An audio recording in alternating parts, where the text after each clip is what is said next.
going to share my screen.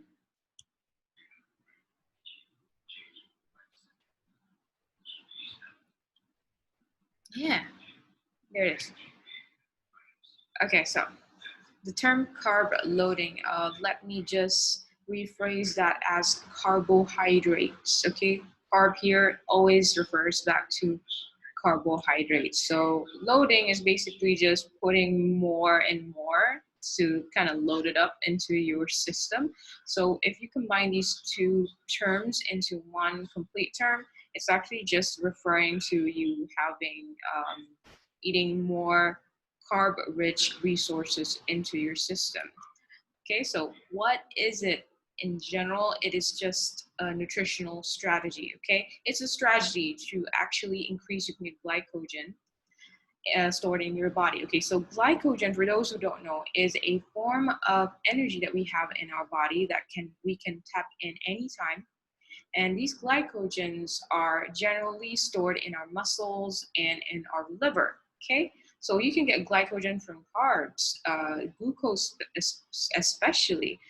In terms of fructose, fructose is another form of carbs. It's stored in the liver. So for carb loading specifically, we want more in our muscles. So you got to go for the right carbs to get glucose into your system so that it is stored in the muscles instead of the liver.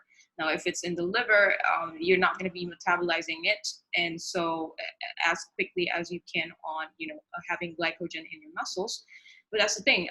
What would be the point if you get glycogen stored in your liver when actually it is a nutritional strategy to be able to increase energy in your system for your performance later on? Okay, I'm going to touch on what kind of performance that I'm referring to.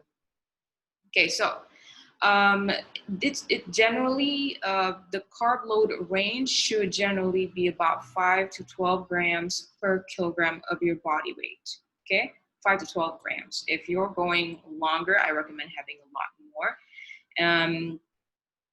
And it usually is done several days before performance, sometimes even a week.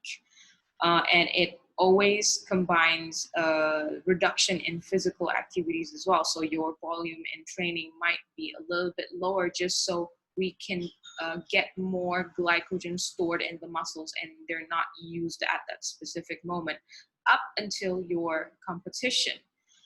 And it is used for mainly prolonged cardio. So I'm going to get into this a little bit after this because there's a lot of research showing that you got to go for 120 minutes above endurance sports. So 120 minutes, then you can go for a carb load. But there are also research that has shown that if you, even as simple as prolonged cardio, endurance sports as above 90 minutes, you can actually see the difference if you do strategize your carb load. Okay, so of course, predominantly carb loading is used among endurance athletes such as runners, such as swimmers and bikers as well. Okay. The reason why is because we runners, just basically people who do a lot of cardio, they generally need more glycogen in the system because they're doing it in long periods of time instead of sprinters. Now, sprinters, they're not going to benefit anything out of carb loading because it is short bursts.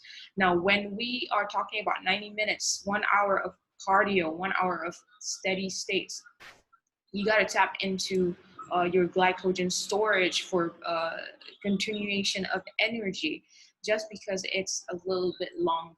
Okay, right now there's a lot of debate, there's a lot of research showing telling us about a lot of information about carb loading.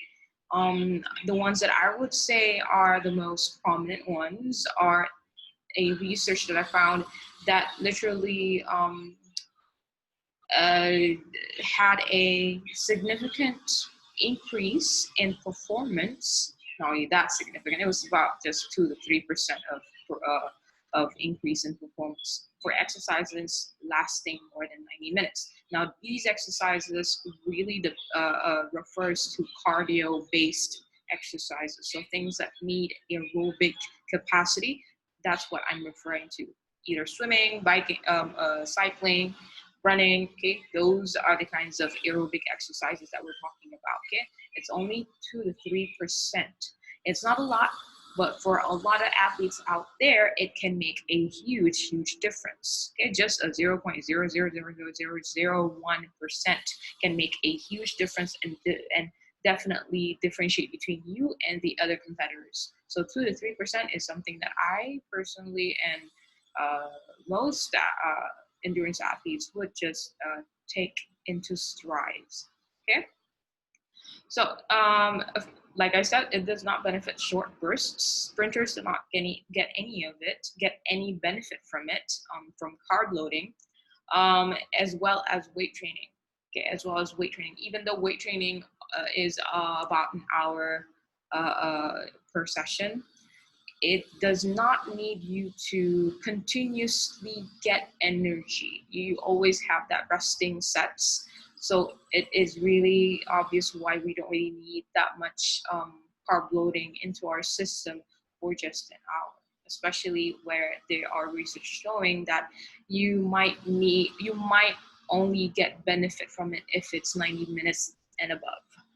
Okay, so these are the few methods that you can use. Okay, I found a lot, and for endurance athletes, it is a hit and it's not a hit and run. It's a something that is you should be trying, and you should find your own comfort level on how you do it and how you want to strategize yourself upon going for your competitions.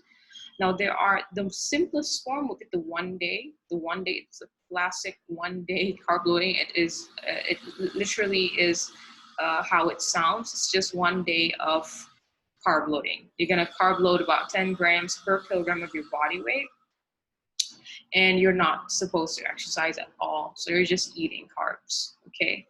And the types of carbs, what I would recommend from my a little bit of reading and research, is that you're not supposed to go for the really highly processed carbs. Now, why is because the highly processed carbs might have a lot of fats in them. Now, regardless if it's trans fats or whatnot, it is never a good thing to, you're carb loading, and it's not a good thing to add on to that with a caloric surplus. You don't want to be in a caloric surplus on end, especially with fats, because you're going to be feeling really sick about it. You're going to feel slightly lethargic and sluggish. That's what we don't want. And then again, we get to see some research showing that you're not supposed to eat a lot of fibers. Now, we get a little bit of carbs and fiber, but what the thing about fiber is that it's really slow to digest, and it may actually make you feel uncomfortable, and your gut is going to be slightly uncomfortable as well. So when you're running, it's gonna affect your performance. So I highly recommend not getting into too much with vegetables, fibers. Okay, instead you can opt for pasta. That starchy goodness, very high carb, low fats. Go for bread, go for rice. Very starchy carbs, that's fine. That's completely fine. And they're high in glucose. You don't want to go for fructose because, again, it's going to be stored in your liver. It is the complete opposite of what we are trying to achieve. For carb loaders, we want to be able to tap into those glycogen storage right away when you are exercising or when you are competing, especially. So it is really imminent for you to take into stride that your carb sources should be from glucose.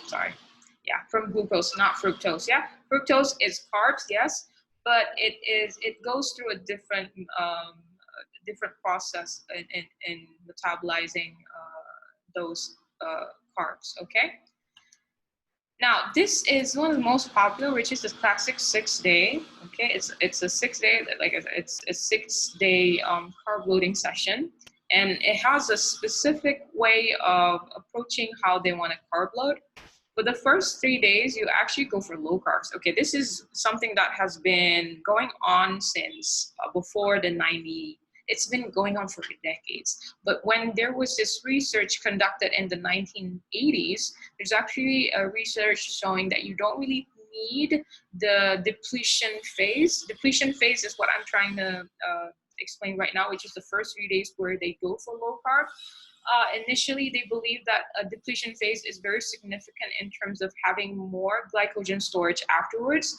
But after that 1980s research, it has been shown that the depletion phase isn't really that prominent, doesn't really add up. It doesn't have a conclusive um, um, um, result yet. But so far, I haven't found any like very strong, concrete research results. But what I can say is that the depletion phase is not something that is really necessary for someone who's going for a competition. It's not really necessary. But again, there are some people out there that prefers this classic 6-day strategy. So really, if you are an endurance athlete, try to go about it, try to experiment with as much as you can with the different strategies that they go for. So this classic 6-day, the first 3 days, you're going to go low carb. It's literally 15% out of your caloric intake. Now, your caloric intake should be in a maintenance phase or slight surplus. Not too much though. It should be maintained, and you're gonna get your carbs 15% out of that caloric intake. So that's pretty low. That's really low, and you're supposed to still exercise regularly at the same volume. So you're gonna feel slightly sluggish and fatigued, and that's probably why that the depletion phase isn't something that is recommended at this point. And after that, the 4th and the 5th and the 6th day, you're supposed to go for high carbs. Okay, high carbs, so that's 70%, a whopping 70% out of your caloric intake. Okay, 70%, that's a lot, that's a ton. But remember, when you are also at a high carb, 70% from your caloric intake is carbs, you are still supposed to take in protein. Okay, your protein intake should not change whatsoever. Your protein intake should be about 1.6 grams to 2.2 grams out of your per body weight, okay, in kilograms. Okay, it should not change because you need to fix your tissues. All right, so and the exercise is actually reduced slightly at moderate programmed. It should be reduced on the 4th day with high carbs. And then on the 5th and the 6th day, you're not supposed to exercise at all, just to give yourself a rest, and one.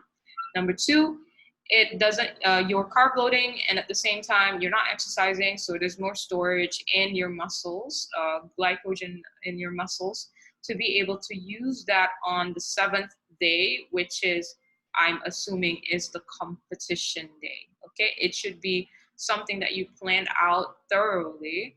Be careful to miss any days. The 7th day should be your competition day.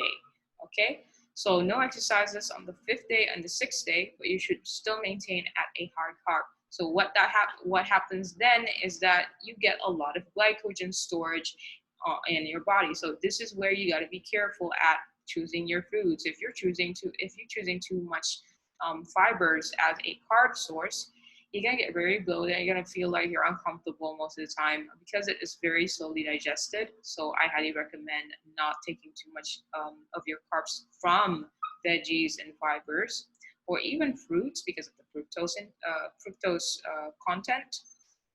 I would highly recommend going for starchy carbs. So that's, again, pasta. Who doesn't love pasta? Go for bread. It's good for you as well to get glycogen storage in your muscles. Okay.